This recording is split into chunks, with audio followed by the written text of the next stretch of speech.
comedy, and I'm getting ready to shoot my special tonight called Born to be Bobby. So what do I do in preparation for my new tremendous comedy special? Getting a tattoo. It says Born to be Bobby right on my back. You don't see a lot of comedians making that kind of commitment when they do a special, do you? No. And you know what? I've caused a lot of people pain over the years with my jokes. I've broken up couples. I made bachelorettes cry. So right now, I want to share some of that responsibility and take the pain away. This is going to be a great, great special. God, this tattoo hurts so much. Damn. Ladies and gentlemen, let's hear it for Bobby Slayton!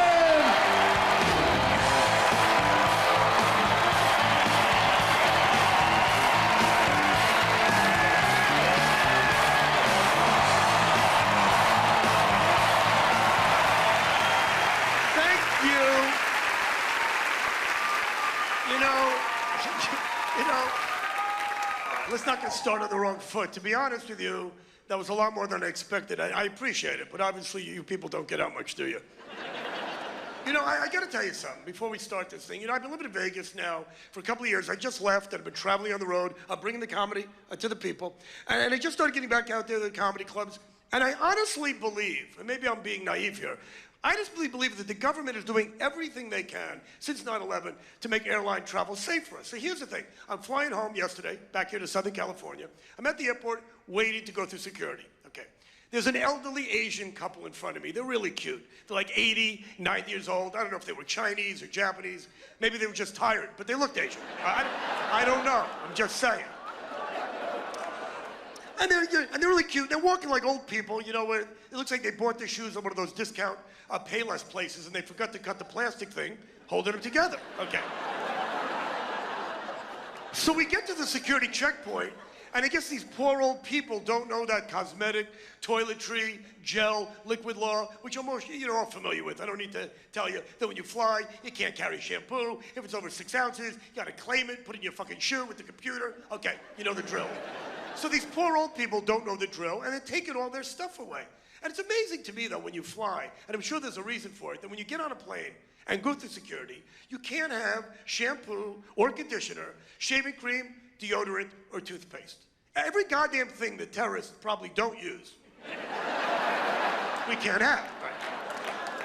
Now, I look at the next security line, and these two big-nosed Arab-looking pricks right through security. And if there's Muslim people here, I mean that in the nicest way.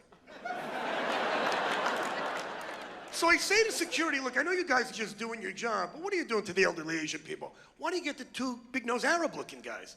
And they say, sir, we can't do that. That's racial profiling. I said, I know, that's my point. I'm not saying the Arab-looking gentlemen are gonna blow up the plane, but look around. If anybody's gonna do it, it's those two motherfuckers. Not the elderly Asian grandma. That's all I'm saying. Elderly Asian people do not need to be detained at security. Now, at the DMV, that's a different story. I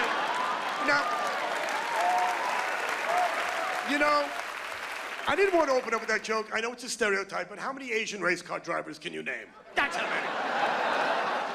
Arab men, on the other hand, know how to drive. They'll take a truck full of explosives, go through a barricade, and blow up a fucking embassy or an army base. They know how to drive. Asian people don't. Now, anyway, so like I said, I've been in Vegas now for 2 years, and it's interesting. So I'm sure you've all been to Vegas, the entertainment capital of the country. It's also the honeymoon capital of the country. What's amazing, though, is they don't tell you it's also the suicide capital. And last year, it was voted the fattest city in America. Now, what I understand is why it's the suicide capital. It's also the honeymoon capital, so there's got to be a correlation there.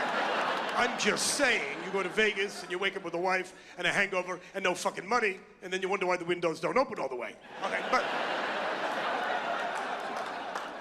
but anyway, my point is, it's the fattest city in America. What's amazing is we're not the fattest country. And it's so funny how Americans, you see these articles all the time, how obsessed we are with weight. And Oprah Winfrey and Dr. Phil and Time and Newsweek, there's always cover stories about celebrity diets and fad diets and magic pills you can take and how to diet, how to lose weight.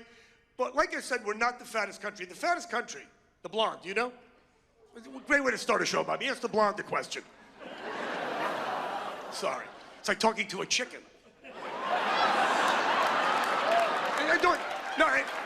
And don't take that the wrong way. I love blondes. I nailed a lot of blondes before I got married. All you need is a shiny object to distract them for a second. Anyway, I'm sorry, I've given you time. Okay, the fattest country, and by the way, we're taping this for television, but if you say something stupid, we'll cut it out. Can you just, don't help her, can you just name a country? Just name another country. Germany, a good guess, but you're wrong. It's not the fattest country. A lot of fat people there, though. The fattest country is Mexico. The second fattest country, the United States. You know why? Too many fucking Mexicans. Now, here's the thing. Stop it. You know, by laughing at this crap, you're only encouraging me. This is your fault as much as mine. And by the way, I want to say something else. You know, when they introduced me, they call me the Pitbull of comedy. It's a little name I've had for many years. For maybe 25 years, he's Bobby Slayton, the Pitbull of comedy.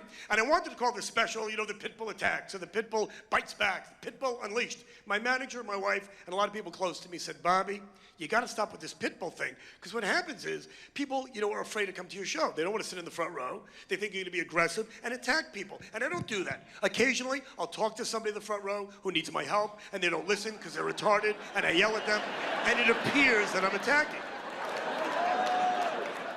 But you know what's interesting? They found out that pit bulls over the years, and I said this from day one, you know, pit bulls really are the nicest animals in the world. And we found out when that asshole Michael Vick went to prison a couple of years ago. What did we find out? That pit bulls, when they're rehabilitated, they're not vicious animals. It's when they're treated that way, okay? And they take pit bulls, it's when they're shit on and fucked with and beaten and neglected. More about my marriage later. What happens? No, but you know what, though? I think most of you married guys understand that. I think most of you married guys are like pit bulls, you know? And you're really nice until your wife gets a hold of you. Your wife's like Michael Vick, Michael Vagina. She has, yes. I should have been a doctor or a school teacher. I'm throwing my life away with this comedy shit. I have too much to offer the world. A missionary, a politician, something to help people. What I'm saying is, if you look at married people, are you two married? I see you talking to her. Are you married? Okay, how long have you been married? It's 10 years, so you know exactly what I'm talking about. You're married 10 years. I'm married 21 years. With a windshield factor, it's like 1,000.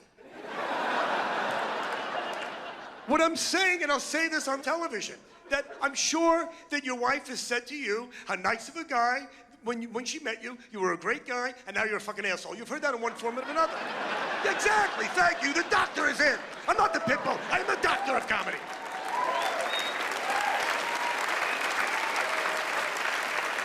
What I'm saying is that you know, and again, you guys in a long-term relationship has heard this in one way, that basically, oh, you were such a nice guy when I met you. Remember when I met you? You were so nice. You know, you were nice to me all the time. Okay, so I was nice when I met you, and now I'm a fucking asshole. I was nice my whole life until you came into my life, and you had nothing to do with this.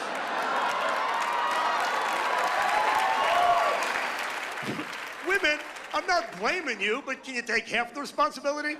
Partial blame? You know, again, I'll say it one more time. Every married guy's heard that. When I met you, you were so nice. You would take me dancing, we'd have sex all the time, you'd tuck in your shirt, you'd buy me gifts. Remember when I met you? Yeah, remember when you were new pussy? I think it was the same week. Coincidence, perhaps. You see, here's the thing, too, all right? And I'm really getting tired of comedians doing, you know, the difference between men and women in marriage, and I want to get this out of the way so I can actually start my official part of the show. But here's the thing, is that marriage is a job, and women don't tell you that until after you're married. You find out you have to work on this. I didn't know I had to work on this. I didn't know it was going to be a job. And I'll tell you one more time, I love my wife. I don't cheat on her, married 21 years, but I didn't know that marriage was going to be a job. And you hear it in women's magazines and men's magazines, from Dr. Phil, from Dr. Ruth, from Oprah Winfrey. It's a job. Well, what kind of job is this? There's no paycheck. There's no vacation. The more time I put in, the less benefits I seem to get. And God forbid you just look at pussy. I'm not talking about cheating, I'm talking about looking. What are you looking at? I'm thinking about a second job.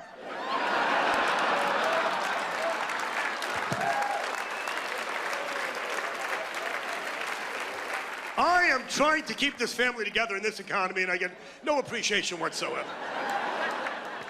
You know what it is, though? You know, my wife said to me when I was getting ready to tape this show, my wife said to me, you know, on your last couple of CDs, you do all these jokes about women and all these stereotypes about women. Are you going to do that on your new Showtime special? And I said, you know what? The jokes I do about women may be stereotypes, but they're based on you, and they're all fucking true. And you know what, though? It bothers me when you watch minority comics, and I guess, you know, women comics and Mexican comics, you know, you deserve your day. But what I'm saying is, you watch any Mexican comic, or a black comic, or a woman comic, or a gay comic, or Kathy Griffin, and I don't even know what that meant. But you laugh, that's all that matters. But I'm saying the F word, the N word, the C word, and you can do whatever you want. The other day I'm watching television, and this woman comic comes on one of the talk shows, very funny lady, I don't remember who it was, and she does a joke that I've seen many women comics do about how men, when they drive, never ask for directions. And it's an old joke, and but women are laughing already. And because women always talk about this, that men never ask, you ever notice, ladies, that men never ask for directions? And you think it's so fucking funny. Now, okay, now, go see Kathy Griffin, shut up. But this is why it bothers me, because you're doing jokes about men and their stereotypes that have no basis in reality, okay? The reason men never ask the directions, girls, because if you're in the car, chances are we're going someplace we don't want to fucking get to.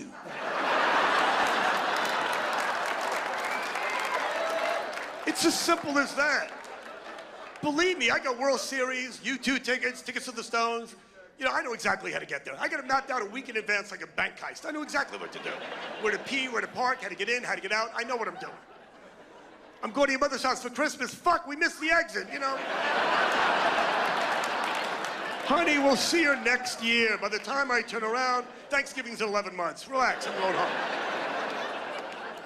You know, and it's funny, too, because, you know, when you watch movies, the other night I'm watching the Classic Movie Channel, and Titanic comes on, which I never knew was a classic movie, but I guess it was a great movie.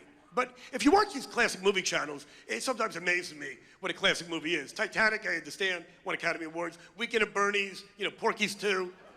I don't know, whatever. So the other day I'm watching this, and it's so funny how they smoke cigarettes in movies, and then they blame Hollywood when kids start to smoke, and they blame rappers when kids get a gun, and they shoot their parents. And, you know, they're always blaming Hollywood in movies and TV shows and music, but they never blame Hollywood for all this romantic bullshit. So the other night, I'm watching TV, Titanic comes on. I'm in bed with my wife, and you remember the film Titanic. And the end of the movie, my wife says to me, you know, you're nothing like that. Nothing like what? Well, I'm not going to sit in the ocean with my balls turning blue while your fat ass is on a raft and Celine Dion is singing in the background? This never happened. It's bullshit made up by Hollywood. The next night, I'm watching TV, and another movie comes on, The Hand That Rocks the Cradle, one of the most romantic movies I have ever seen. Now, see, I knew you'd laugh when I said that, and I really don't know why you're laughing. If you remember the film, The Hand That Rocks the Cradle, it's about this hot babysitter who wants to fuck the husband, kill the wife, and watch the kids. You can't find that kind of help today for $4 an hour. I'm saying. And you know what it is? I'll tell you what it is that you ladies are so busy trying to figure shit out. It's amazing to me. And I hate to tread on ground that other comedians have done, but here it is. Here's the bottom line. The women are looking for answers. That's why there's a Lifetime network, and that's why you have the Romance Channel, and you have soap operas, and you have Dr. Phil, and you have, you know, Cosmo magazine, and you have Oprah Winfrey, and you have The View, and Men Are From Mars, and all your fucking self-help books. You're looking for shit that's basically not there. Men never talk to you. Guys never share their feelings. I don't have any feelings to share. Men don't hide their feelings. I have two feelings. I'm horny or I'm hungry. That's all I have. That's it. That's it. And that's what I tell my wife. Sweetheart, look at me right now. If I don't have a boner, make me a sandwich. What are you looking for? I told you I should have been a doctor. I have all these fucking answers. You know, my husband never talks to me. You ever stop and think maybe your husband has nothing to say? That's why man invented the telephone. You want to talk? Go talk. That's why I have a TV. I have a TV, you go talk, we'll meet halfway, we'll have dinner, we'll decide who takes the kids to school, and then you go your separate way. That's why my marriage has been great for the last 5 years. I've been in Vegas. I don't see my wife 6 days out of the week. I come on one day to see my dog, I pretend I want to see my wife, and it's fucking great. It's always with the talking ladies, you know? And it's amazing to me. Like every night my wife will call me, how was your show? The show was great. I'm on the road, what are you doing? I'm watching Letterman. Then she'll call me the next day, what are you doing? You know, I'm in some shitty little city. I'm at the mall, I'm walking around, I'm jacking off, I'm taking a nap. That's my day. Sometimes I take a nap, then I watch Letterman, then I jack off. I switch it up. You know, in case I'm getting followed, you don't want to do the same thing every day. It's like talking after sex. After sex, can I just watch TV or take a leak or make a sandwich or walk the dog or brush my teeth? And I can't do anything because after I nail my wife, she won't let it go. She's wrapped around me. I'm like a goddamn mental patient on a ride. Get off. Ride's over, disembark, get off. You never talk to me after sex. I know, I talked to you before sex. That's why I talk to you at all, is to get sex. My plan worked. Why should I keep talking to you? Do runners keep running once they cross the finish line? No.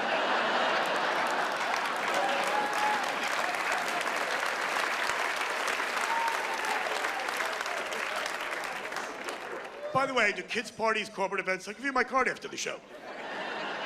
I'm just saying that women, you don't understand. I love having sex with my wife, but I know it's gonna be a whole big operation. There's foreplay, and then she's gotta come, and I gotta find G-spots and erogenous zones. This could take days. I think that's why guys jack off a lot. You're married 10 years, you still jack off? You jack off, right? You know he jacks off, right? Make sure you get that. He jacks off. But you know what? No, that was a cheap shot. I got better cheap shots than that. No, but it's nice, you know, he masturbates after 10 years. It doesn't bother you, does it? No, because you can get stuff done. Some bonbons and watch some TV or something. Exactly. See, my wife gets mad when I jack off. She takes it personally. Well, why do you do that? Because number one, foreplay. Not natural for a man. It's bullshit. You guys like foreplay? Before you jack off, do you sit there for 10 minutes? Not yet, I'm not ready. I've been talking to you. No! Bullshit! You think cavemen had foreplay? No. No, before Dr. Phil and all this other bullshit, what the caveman did what came natural. You found a woman, you hit her over the head, you dragged her in the cave, oonga boonga, and that was the end of that. Now with your friends, you high five, you sniff your fingers, and you look for dinosaurs.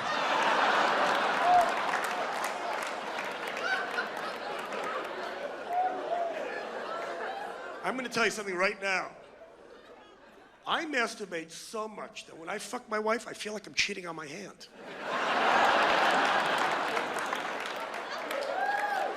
And that's why I gotta get myself a puppet, because I'll tell you right now, you guys ever jack over to a sock, it's gross, but if that sock had eyes, hey, Bobby, don't kiss me, you fucking magic dragon. Come all over here, stop it.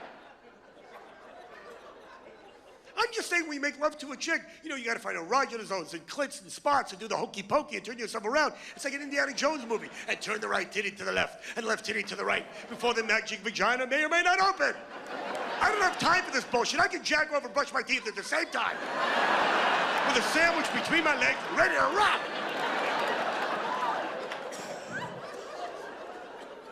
See, ladies, you know what's amazing to me? First of all, guys, I want to explain something to you, okay? And stop being so pussy whipped. Number one, there's no such thing as premature ejaculation. You beat her. You won. It's the guy that crosses the finish line first wins. The reason it takes women so long to come is because you pussy whip fucks wait for them. They have no incentive to get better. Let me explain. The doctor is it. It's like a little kid who's always late for school, okay? That little shit knows if I miss the bus, mommy and daddy will take me to school. Well, don't take him to school. If that kid misses the bus again, make him walk to school in a hurricane, in a snowstorm. The next day he'll be on the bus. It's the same thing with women. Next time you have sex with your wife, set a timer, 10 minutes, more than enough time. She doesn't come, you get that TV back on. Now, she'll be very angry. Eventually she'll calm down, you buy her a gift, give her a roofie, a glass of wine, everything will be fine. Now, but you set a gauntlet, okay? Then she's got 9 minutes to come. She doesn't come, get the TV back on. Okay, it's like working out with weights. She gets stronger and stronger with every shtup you give her. Before you know it, she catches up to you, you both come in a minute, you're in bed by 11. Now, see, exactly. That's why, you know, I never understood why you guys get mad if a woman fakes an orgasm. And again, you'll read this in men's and women's magazines. Is your wife, did she really come? Did she really have an orgasm? Who gives a fuck? Why would you guys open up a can of worms you don't have to open? She said she came, leave well enough alone. Sad. Because like I said, I come in a minute. If my wife goes, wow, I came. Okay, I believe you. Can we watch TV now?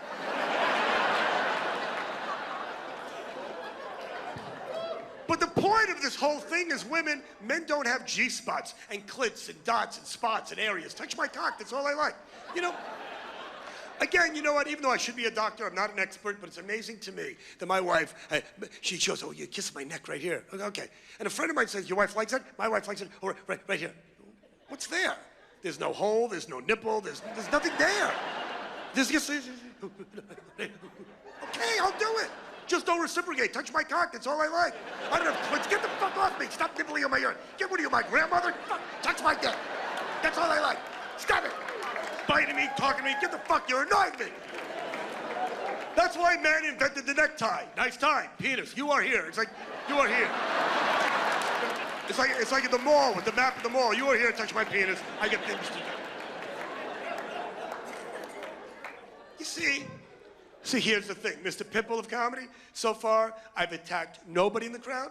For the last 20 minutes, I talked to the blonde, asked her a question. She had a nice answer. She was wrong, but no. See, but here's the thing. For the last month, I was practicing the show. I could not wait to come here to this lovely theater in Southern California. So I was going to comedy clubs around the country, and the other night I taped it. The director wanted to see it. He goes, well, let me see what you're going to do. So sitting up front, where you guys are sitting, it's like a table of a bachelorette party. There were 30 young women. Young lady's getting married. She's 21 years old. Now, here's the thing. I don't want to ruin a woman's bachelorette party. I don't want to make a you know, come on. I mean, you're getting married. Even Mr. Pitbull knows. You're getting married, and your bachelorette party next to your wedding night is very important. And I don't want to ruin it, but I'm trying to do my show. And she's sitting up front, and all these women are shit-faced. Now, here's the thing.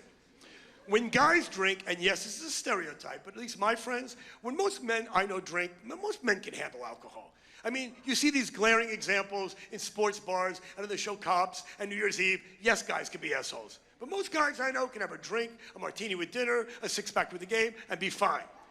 Women can drink fucking never. I'm not going to discuss this with you. You give a woman 2 glasses of wine, it's like putting a gremlin in water and feeding Gizmo after midnight. You are off the charts insane. So young lady's getting married, she's 21. Now what's really stupid is that, how old are you, sir? 55? And you've been married, you said 10 years. See, I like this guy. See, I like you. I like you. Guys, 55 years old, married 10 years. So you got married when you were 45. Look at the blonde. How does he know that? Ooh, ooh, it's magic. It's magic. I'm Harry Potter. Suck my magic wand. Stop it. Leave her alone. She didn't do anything wrong. Not attacking. I'm helping. So you got married at 45. I got married at 32. You waited. I'm saying that our parents and grandparents got married at 21, which is stupid. You don't get married today at 21, unless, of course, you're Mexican. Can I finish? Everything doesn't have to be a joke. Mexicans at 21 are generally great-grandparents. I don't know how the hell you do it. Mexicans have kids older than they are. It's a cultural thing, but... Look, and I love the Mexican people. You know what? I know you people. I live in LA, for God's sakes. I live in the Mexican part of LA, which is called LA. I know your customs. Hola, hola, I know how you are. Here's what I'm saying, and I'll say this as diplomatically as I can. You gotta get Mexican pussy when it's very young, because it balloons up faster than any other pussy. That's just a fact. But I'm saying if you're Hispanic, you understand. Mexican women at 15 are fucking hot. And by the time you're 30, you look like a float in the Macy's Day Parade. Fact! Every old Mexican woman is fat, and most young Mexican women are skinny. I think the old Mexican women actually eat the young Mexican women. Hola, feliz Navidad.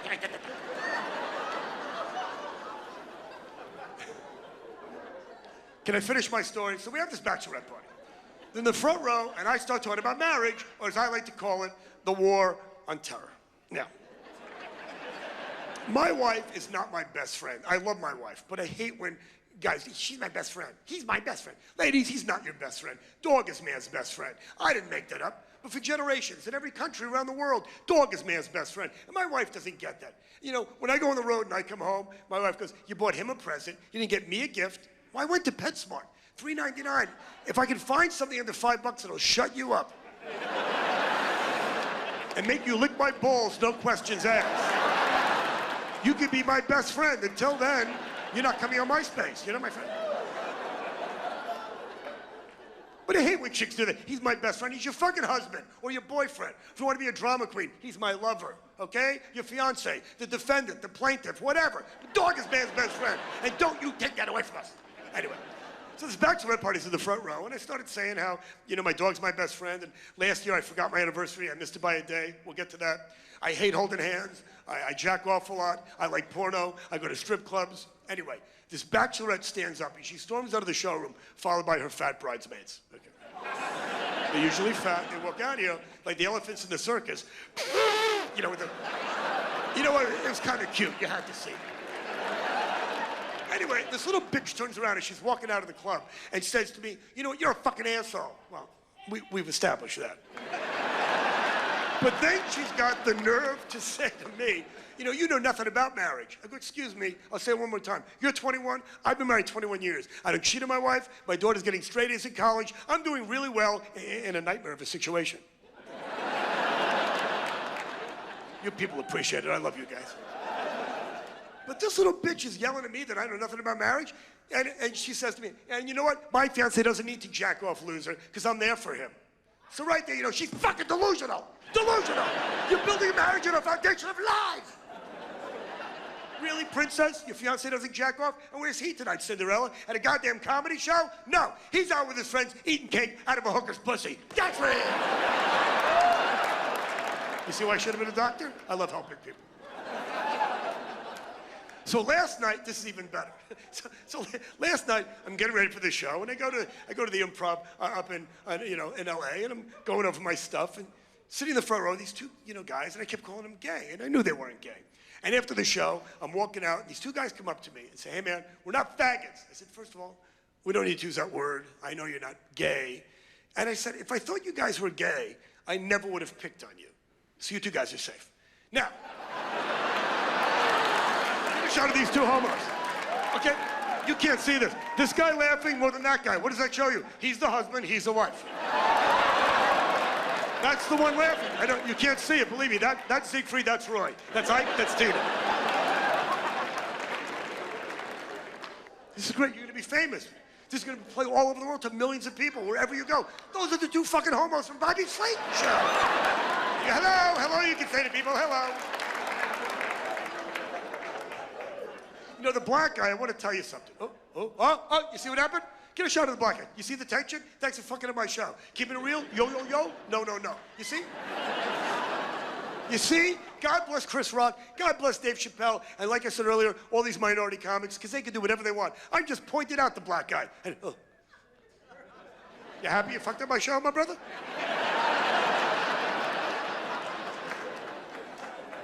I'm sorry, I call you the black guy. What is your name? What? Begwin? What the fuck did he say? Beckway? Duckman? Duckman? What was your name before you went to prison? You have a regular fucking name? Holy shit with their names. Dickman, Arsenio, Oprah, Mookie, Plaxico, and you wonder why you can't get a cup with your name on it at Disneyland. That's a white man's fault. Hey, by the way, let me tell you something else before we continue with these black jokes. First of all, my God, is there tension? You see the tension you've created? What did I say early in the program? That when you're a minority comic, you do whatever you want. It goes back. Let's bring up another classic movie. White Men Can't Jump. Remember that movie? Okay. You know what? When that movie came out, I said, you know what? I can't jump. I said, it's a fine motion picture. I get no problem with that. White men can't jump. But if you dare to make a movie called Black People Cannot Seem to Shut the Fuck Up in a Movie Theater, oh boy, we got problems.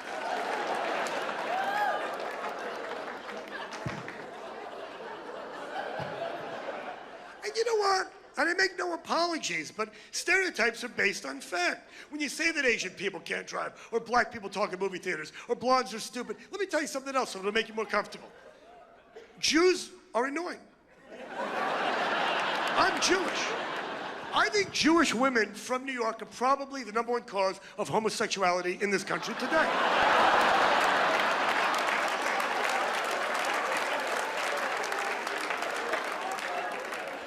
Let me give you a perfect example.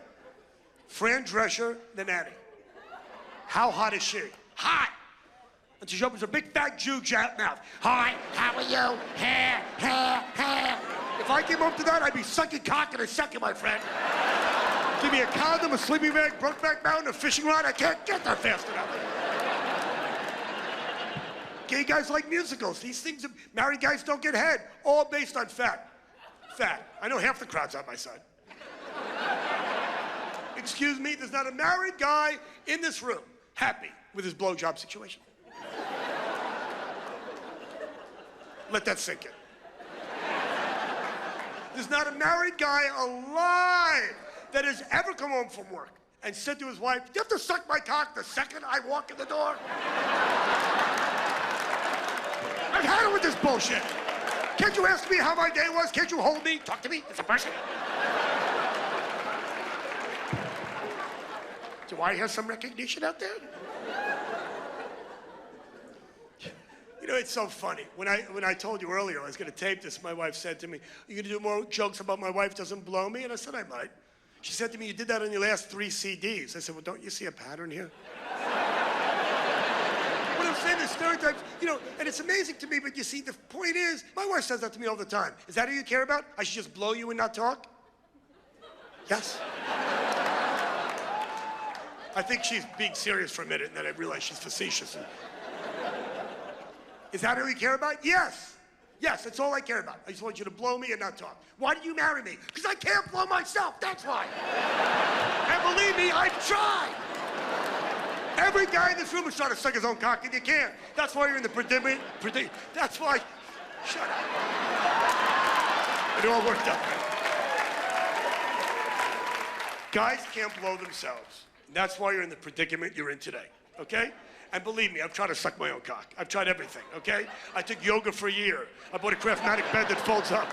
I've tried everything. I'm serious, I took yoga for a year. I tied myself into like a pretzel. I was this close to looking at my balls, and I got a fucking Charlie horse on my goddamn leg. But I tried. I made the effort, and that's what's important. But you know what? I get it now. I get it. There's a reason that guys can't blow themselves. If guys could blow themselves, there'd be no people. There would have been one generation of man, and aliens would have found skeletons in a cave with their heads between their legs and a rusty remote control, and that would have been the mankind as we know it today.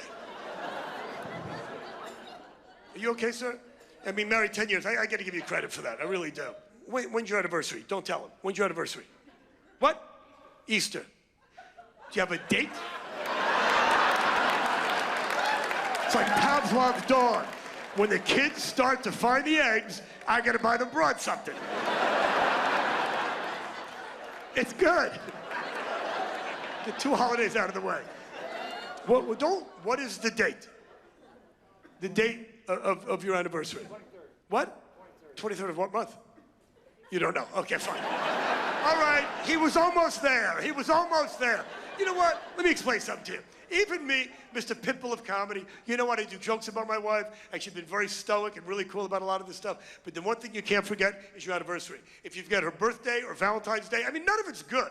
But the anniversary, you can't forget. I can't explain to you guys who aren't married how important the anniversary is. The anniversary is like Yom Kippur to the Jews. It's like Palm Sunday for the Roman Catholics. It's Halloween for the homos.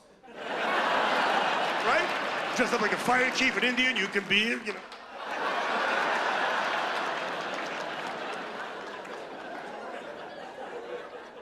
Is he romantic after 10 years? That's what's important. I mean, besides coming to my show, what does he do that's romantic? Does he take you out for dinner ever? You see, you can't go wrong with that, gentlemen. Does he take you away ever for your anniversary, for a birthday, a little vacation? Ever buy you flowers or perfume? Or yes. Okay, he buys her shit. You see what I'm... Okay, it's about money to women. It's about money.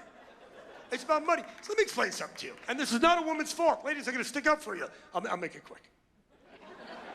It's called a blow job, okay? Some guy, in his infinite wisdom, named it blow job, okay? Now think about it. Who gives the best head? Hookers and porno stars. Why? It's their job. When does your wife blow you? When you buy her stuff. She's getting paid for the job. It's a job. Subliminally, subconsciously, a woman's mind, not the blonde so much, but a woman's mind. In case you're tuning late, it's like talking to a chicken. A woman's mind picks that up. It's a job to you. Your wife blows you when you buy her stuff. That's why, see, that's a man's fault. If we would have called it blow vacation. How nice does that sound? Honey, come on down. You need a blow vacation. Take your time. Doesn't matter how long it takes. 8 days, 7 nights. It's all in the wording, okay? There's wording that makes stuff, anal sex doesn't sound nice to most people. Hey, I'm not pointing fingers, I'm just saying. Anal sex, you know what's amazing too? If you go to an adult bookstore or one of those porno shops and you look at all the different sections, it doesn't say anal sex, it just says anal. Because I think by the time you say anal to a woman, she's already left the building. Anal sex, honey, what? Well, I'm not finished. Ah. Of course women don't want to do that. Anal sounds worse than blow job. Anal. Hear the word anal? It's not associated with anything good. Anal. It's not going to be a soup of the day, a Ben & Jerry's flavor, a crayon color. Anal means something's wrong with my fucking ass. I need a doctor. 911. Call the police. Fuck. Ow. I can't sit down. Anal. Fuck. Anal sex. Yeah. Now, if we called it, let's say, quality time. Little quality time, a blow vacation. There's your Valentine's Day. There's your fucking Easter. Stop holding on to your wife. You grab her one more time and go to the homo table. You want to sit at the homo table? There's nothing worse than when I see guys holding their wife's hand. You gotta stop this shit, I'll tell you why. Last year, my wife comes to Vegas. I'm doing a show there. My wife comes to Vegas, not a big fan of Vegas. It's our anniversary. I gotta work. She's not happy. I understand. I'm waiting for her to get ready. You never see that happen. It's crazy. I was ready to go out for dinner. She wasn't ready. It was a wacky night. I'm sitting downstairs in the casino at the bar, and I'm just playing off, just to get the free beers. I won $4,000. I said, you know what? This is an omen. It's my anniversary. My wife hates Vegas. She's not happy. I'm going to take this $4,000 and spend it on my wife. Show her what a romantic guy I could be, how great Vegas could be. And I take the $4,000, and we get room service. We get champagne sent to the room. We take a helicopter ride to the Hoover Dam. I took her to a show. She had a massage, a manicure, a pedicure. I sent her flowers. Went through the whole $4,000 in 2 days. Now, thank you. You should have been there. I know. I'm glad I get some appreciation from you people. So what I said before is that Vegas is the honeymoon capital of the country, so all these young newlyweds and people in love are there. We're on the elevator going to our room the next night. This after spending $4,000. There's a couple holding hands. It was you, dickhead.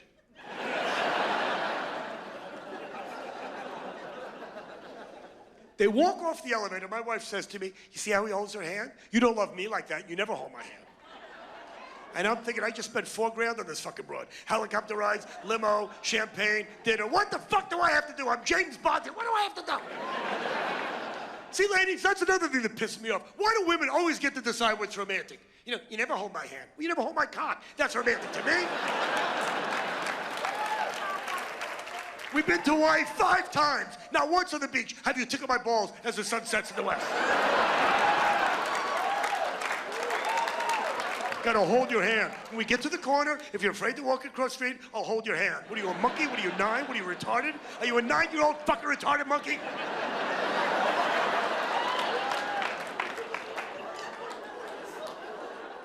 You ever take a shower or a bubble bath together? You do that too? Is that fun for you? No, it's not fun for you. No, it's not fun for him. Look at him, it's not fun for him. Taking a shower. See, women like that. That's another thing you see in the movies. Let's take a bath or a shower. Looks good on paper. Reality, what happens? You take a shower with your wife, and she winds up into the hot water, and you gentlemen are standing there like a goddamn mental patient. With a shriveled up dick and soap in your face. Honey, this is great. Let me know when there's no more hot water. It'll be my turn. I'm naked. My dick looks like a stack of buttons. This is great.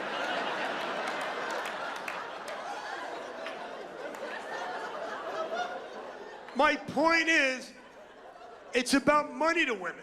Women blow you when you buy them shit. There's a show I just saw. If you ever get a chance to see it, it's played in Southern California. I actually saw it in New York. It's in Vegas now. It's called Bodies. Have you heard of the show? It's the creepiest thing I've ever seen in my life. Google it when you get home. It's some mad scientist found a way to take real human bodies, and there's like 30 of them, and somehow take the skin off and plasticize them. So you see how the human body works, and they're real people. So when people run, you see the muscles and the tissue, and you see when people have lung cancer, what happens to the body and the reproductive system, and they focus on the brain. Okay, The women's bodies that you see, and it's done very subtly, if you look in the woman's pelvic area, you can actually see this little money counter.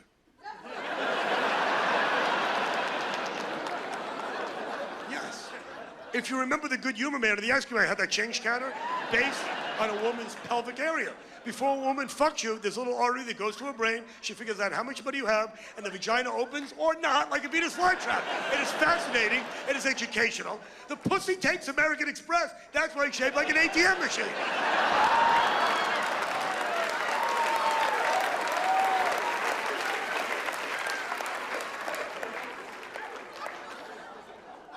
I never knew that. You have any kids? No kids. Okay, well, there's no, I'm not a big fan of kids. My wife and I have a teenage daughter. My wife's now menopausal. So what happens is, one's coming of age, this one's not coming anymore, and it's she's getting tits, she's getting whiskers. It doesn't stop. It really doesn't stop with you ladies, does it? I'm getting zits, my ass getting big, I'm getting stretch marks, I'm getting cellulite. I can't help you. I'll give you money. Call the doctor. Call AAA. It's beyond my jurisdiction. It's beyond my comprehension. All I'm saying is, women, and I said this earlier, you're telling us that guys change all the time. You're changing all the time. You're changing all the time. You get a doctor's note. I'm just a fucking asshole. You have a period, you got postpartum depression, you're pregnant, you're menopausal, you're fucking nuts from the cradle to the grave. And you wind up on Oprah writing a book. I go to prison for my actions. Here's what I want to tell you guys right now, and it's too late for me, but what's interesting is when a woman says to you, it's that time of the month, gentlemen, remove yourself from the situation. When she says to you, I'm having my period, there's nothing that can't wait a week, okay? Let me explain. You ever watch these Animal Planet shows? You ever watch these shows like when animals attack and predators go wild? Okay. If you watch these shows closely, you'll see that animals don't really attack and they don't really go crazy. A shark will attack a swimmer or a surfer. He's a fucking shark. He lives in the ocean. You look like a seal. He doesn't know what he's doing, okay? You see this in the zoo, at the circus. It happened last month. I saw a story about it. It was horrible. Some grizzly bear attacked a stuntman on a TV show. They said the grizzly bear just went nuts. He's a fucking grizzly bear. And you can take them and train them and put them on TV, but eventually the grizzly bear goes, what the fuck am I doing on MTV playing cards with Metallica? Somebody's got to die. It happens with elephants at the circus. It happened with Siegfried and Roy. With all due respect, fellas. So a sore spot in the homosexual community. But Siegfried and Roy, you know what? I said this. When I started playing Vegas 30 years ago, I said this, and nobody listened to me. I said, when these two homos came to town, I said, this is a train wreck waiting to happen. These two guys come to Vegas with a white tiger. And by the way, nobody in the world had ever seen a white tiger until Siegfried and Roy in their Grandpa Munster Nazi homosexual basement with a can of paint and some hair from a polar bear and a fucking cat. I don't know what the fuck they did. Satanic, I tell you. They invented a white tiger. Now they get a white lion. What's next, a unicorn? What is this, Narnia? What are you, Lord of the Rings? Where are you coming up with this fucking shit, Siegfried and Roy? But the point is, a tiger went crazy and attacked Roy. No, he didn't. He's a tiger. They don't belong in Vegas. With Japanese tourists taking pictures and backstreets throwing shit and kids puking, and eventually the tiger goes nuts. Okay, let me give you a better example. You see this all the time in Southern California. A friend of mine, their cat was taken away by a coyote. You live in Southern California and you live in the hills, this is gonna happen. You see rattlesnakes, they're there. Rattlesnakes, mountain lions, Mexicans, they're not going anywhere. Get a can of Raid and a badge and a flashlight, scare them away. I don't know what to tell you. What I was saying was, rattlesnakes are a perfect example of an animal you're not supposed to fuck with. You ever see a rattlesnake? When you were a kid, rattlesnakes, they're so frightening. One of the most docile animals in the world. Rattlesnakes warn you. They don't want to be messed with. They tell you, no, don't fuck with me. You can hear them, you can see them, they're telling you no.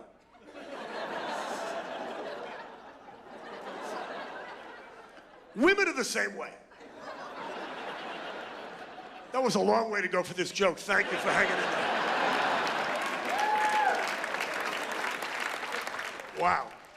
I'm saying that women are the same way. When your wife comes out of the bathroom with that short fuse hanging out of her, get the fuck out of there! What is wrong with you guys? She has a fuse hanging out of her. It's a Molotov cocktail. It can blow at any moment, you dumb fuck. Get out!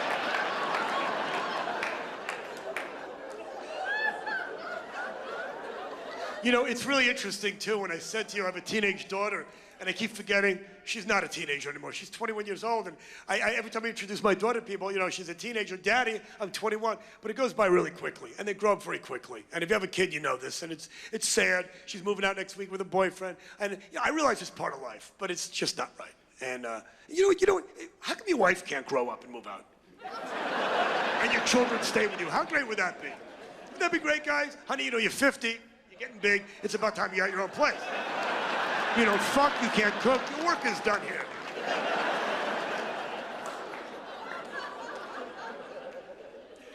My daughter's 21, she's getting an apartment next week. My wife's thrilled to death, me not that happy. She says to me, my wife goes, well, isn't it great she's finally moving out? Now we can have sex anytime we want to. I said, really, are you moving out too?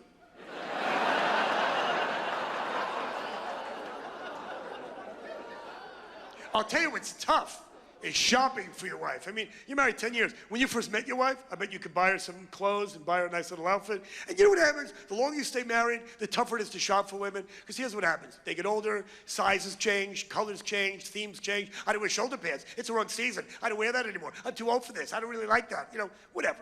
So I gave up buying my wife stuff. I don't know what to buy her anymore. It's her birthday a few months ago, and here's what I do. I go to Macy's, I get a gift certificate. My wife likes Macy's. And every time I go into the store and I'll buy her something, she winds up returning it. So I think I'll just get her a gift certificate. She wasn't happy. I gave her it was like $500, and she says to me, you know, you put no thought into this. I would think most women would like that, not my wife. Wait a second, when I buy you a gift, you always return it. So that if I give you some fucking money or a gift certificate, you buy whatever the hell you want. Well, when you buy me something, at least I know you put some thought into it. By the way, gentlemen, that's bullshit. Don't let women pull that crap on you. It's the thought that counts. Because you know what? Next birthday, next Christmas, don't buy her shit. And go, yeah, I thought about it. And then I thought, fuck her, The Sopranos gave it on DVD, she'll get herself something. I go to Victoria's Secret to buy her a gift, and you know what? I don't care how hot your wife is, I don't care how much you love your girlfriend, you walk into Victoria's Secret, at least the one in Beverly Hills, and the chicks there are so goddamn hot. They look like they stepped out of the pages of the catalog. So this young lady, oh my God, 22, 23, whatever. She says to me, it's your wife's birthday, what do you see her in? I said, her coffin, what are you doing tonight?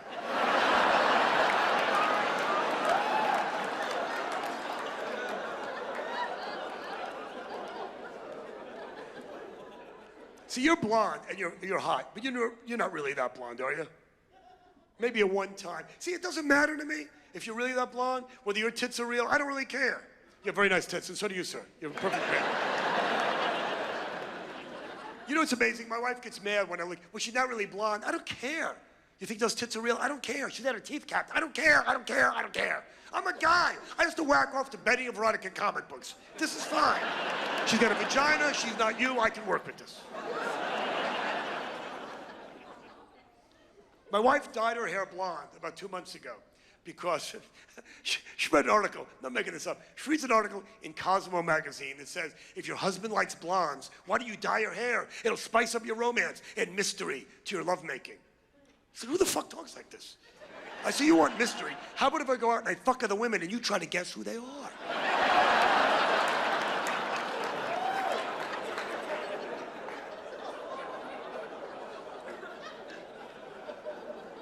She also had a tongue stud.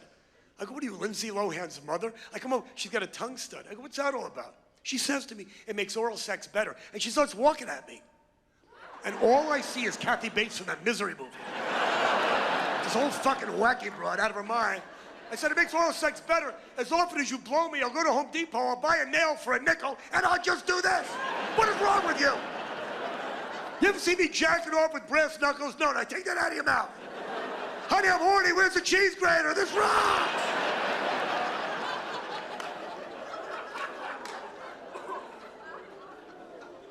You watch porno together? You don't watch porno. 10 years of marriage. You've never seen a porno with your wife? Never. Now, let me ask you something, man. Sweetheart, doll face. If he brought home a porno, would you watch it? You watch them. He just said that you don't watch them. He lies. Why would you lie to me? You're gayer than the gay guys. See, they're gay. You're a faggot. So you do watch porno. Okay, I ask you because here's the thing. Is my wife doesn't get porno. I'm not obsessed by porno, but I like it. I like to watch it. My wife, she doesn't like it. It's degrading to women. It's degrading to me. And I tell her, you don't have to sell me on it. I'm in. Here's the problem a lot of women have with porno.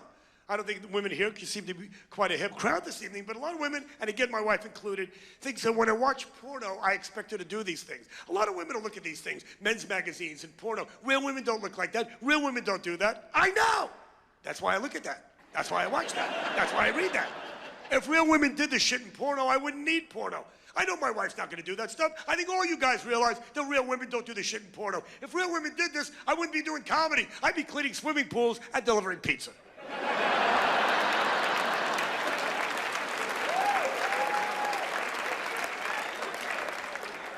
We had a couple of porno stars at my show the other night, and these two ladies are sitting there with their husbands, and after the show, we're having a drink, and there's a whole bunch of people sitting around, and this porno chick, I don't want to really say her name on television, but she's done so many movies, and does some great work. She blurts out for no reason, you know what? I've done 200 movies, I've never had an orgasm in one of my movies. And the other porno chick goes, yeah, I never come either, I just fuck guys for money. And I'm sitting there listening to this, I think like you guys, I'm devastated. It's like telling a kid there's no Santa Claus, no Tooth Fairy, no Easter Bunny. I mean, my life was flashed in front of me. Fuck, why am I living? But when I finally collected my thoughts, an hour later, I said to this young lady, I said, so you have sex with guys in the movies, but you don't come? You look like you're having a great time. She goes, that's my job. That's what I get paid for. I'm an actress. I said, so you just fuck guys? What are you thinking when you're doing this? She says to me, all I'm thinking about is I want this guy to shoot his load, I want his ass off of me, I want money, and I want to get the fuck out of here. And I'm thinking, I'm married to a porno star. You know, guys, sometimes you don't know what you have, and it's right there in front of you.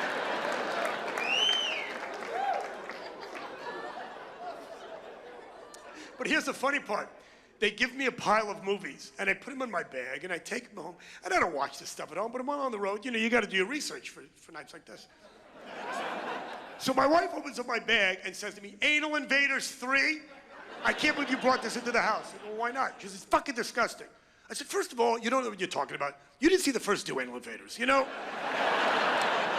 This is a trilogy. You gotta watch Anal Invaders 1. It's like Lost, The Sopranos. You don't start mid-season. You don't get to know the people. It's like Harry Potter. Anal Invaders 1, get to know everybody. Unbelievable. But this is a part of the show where I don't really want to do apologies, but I want to make some explanations here. First of all, the Arab jokes that I did early in the evening, I have no problem with Muslim people, because, you know, I'm not saying you're all bad people. You know, you can't judge a book by 800 million bad apples. And if you do too many Muslim jokes, I got to call Salman Rushdie. You have a guest room? You know, I don't need that right now. The Mexicans, I did jokes about you. How many Mexicans are here tonight? Any Mexicans? All right. 10 or 20, enough to clean up, that's all you need. How many? Exactly. Hola! Hola! I had the frito. You know what? You gotta say, and I gotta say, that nobody works harder than the Mexicans. You know, in this economic meltdown that we're having in this country, which hopefully will turn around soon, and this depression, this mortgage crisis, whatever it is. You know, when I was in Vegas last year, and it was horrible, in the summertime, you see these Mexican guys standing in front of Lowe's and Home Depot in 130-degree weather looking for work. And I'm saying, you know what? You gotta give them credit for that, because they really work hard. You know, you don't see how to work homos in front of Michael's Arts and Craft Supply or Joann's Fabric looking for decoupage or rubber cement, you lazy homo. Fuck! I say that out of jealousy, because you know what to buy another guy. I don't know what to buy my wife. You can buy him a sweater, a jacket. He doesn't like it, fuck him, you get to wear it. And I'll tell you something else, and I want this on television.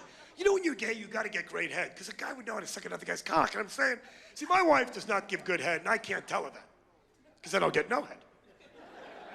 And shitty head is better than no head. It's like Domino's Pizza at midnight. That's all that's open. It's a good fucking pizza.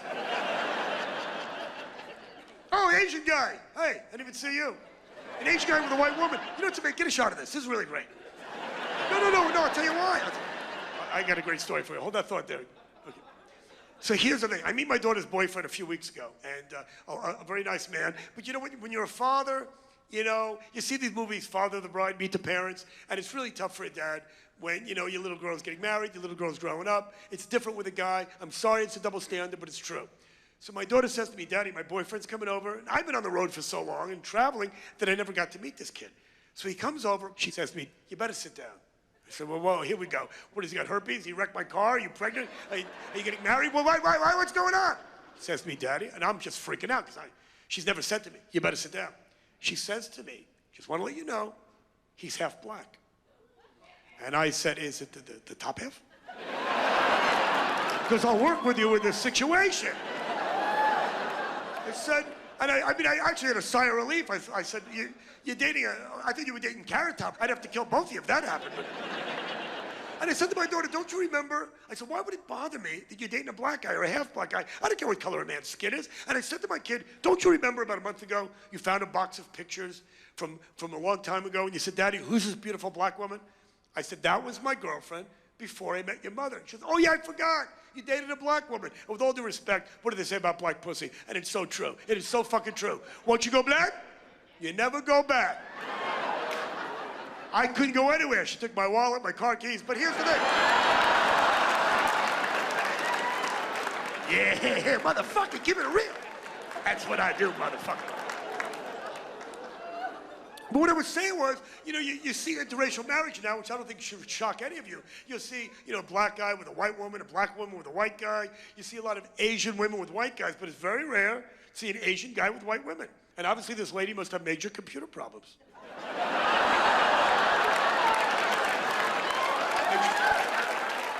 He loved you a long time, and maybe she likes anal, because that ain't gonna hurt. No, hey, whoa.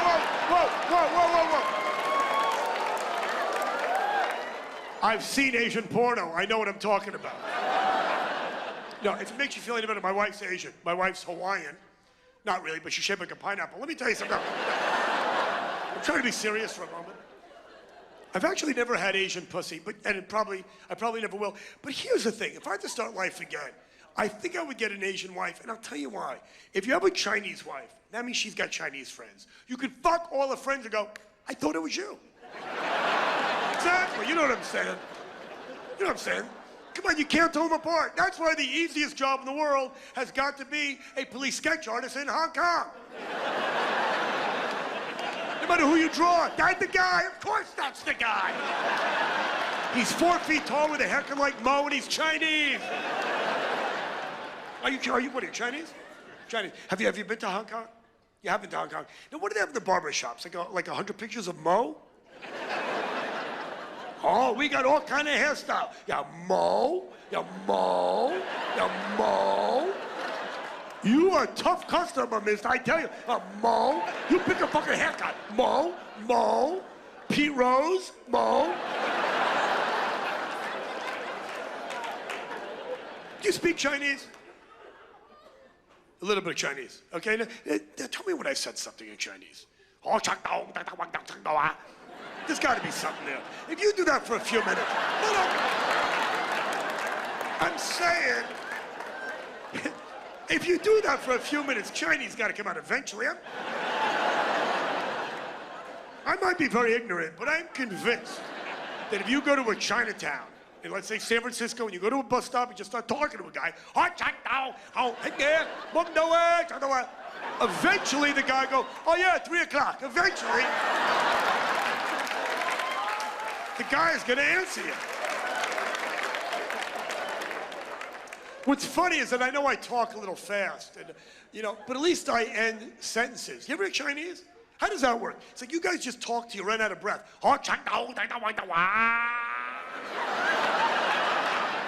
Take a breath, have an egg roll, let your friend say something. That kind of sounds like Chinese. See, okay, now you being Chinese, if there was a Chinese guy and a Japanese guy on this stage, you can't always tell who's who, can you? You can't even see a fucking stop sign. Don't fuck with me! Hey, ah! I'd have to deal with these people. If there was a Chinese guy and a Japanese guy, okay, you tell them apart when they speak their native tongue. Because Japanese and Chinese sound nothing alike. Even if you don't understand the languages, Japanese is a beautiful language, but it sounds like they're constipated.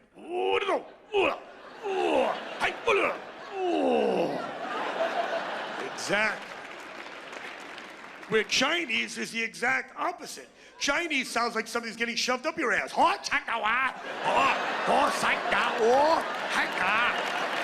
I know, the gay guys, you love that. I wrote that for you. That's all board. Here comes the airplane into the hangar. You guys look so uncomfortable. Here, sit here. Take this. Stop it. What's wrong with you people? Well, this seals my fate on Ellen DeGeneres on the Be on That show. Okay. Anyway, let's quickly review everything we've learned so far tonight. Because I like to end on a positive note. You can learn a lot from minorities, and I'll give you a great example. I'll never forget this when my daughter was little. We went into an Indian restaurant one time, and Indian people, and by the way, when I say Indian, let's make it clear, I don't mean ooh, I mean, those people you can't even fuck with. They're like nuts, because, they don't like the word Indian. Yeah, I played an Indian casino a few months ago, and I went there, and the guy said to me, look, Bobby, it's a midnight show for the high rollers. They can do any jokes you want.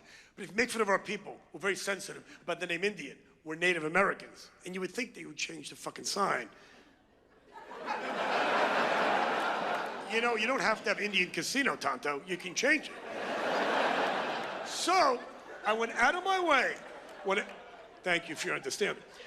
I went out of my way at the end of the show to thank my Native American hosts. I walk off stage as drunken Indian. I know, you don't see that often. He comes up to me and goes, hey man, it's indigenous American. I said, the guy that runs this place, he's told me Native American. He goes, well, that's because this is Indiana, and my tribe is from South Dakota, and we like, indigenous American. I said, well, you know what, I never got your smoke signal. I'm sorry. And then, I said, what's your name? Partly Cloudy? Because you're a very negative man. And he made it rain, and I couldn't play golf the next day. So be careful when you fuck these people, because they can fuck up your golf game or your day in the sun by the pool. That's all it takes. One, hey, and you're fucked. Okay, anyway. So back to my story. I digressed. For the blonde, it means I got off track. So here's what happened. I remember taking my daughter when she was little to an Indian restaurant, and this, woman had a dot on her head. And my daughter says to me, Daddy, how come these women have a dot on their head? And I asked the woman, and with all seriousness, you know what she said to me? The reason that Indian women put a dot on their head, it means they're married. A red dot, they're married. A black dot means they're a widow. And my daughter says to this woman, don't you have a wedding ring? And she said, no, that's an American affectation. And there's something you can learn from another culture. Because in this goddamn country, when you get married, you gotta spend, 6 months' salary on a wedding ring. It's all about materialistic bullshit. And you guys know what I'm talking about. You gotta buy him shit. And it's Valentine's Day. And the pussy takes American Express. Everything we discussed tonight.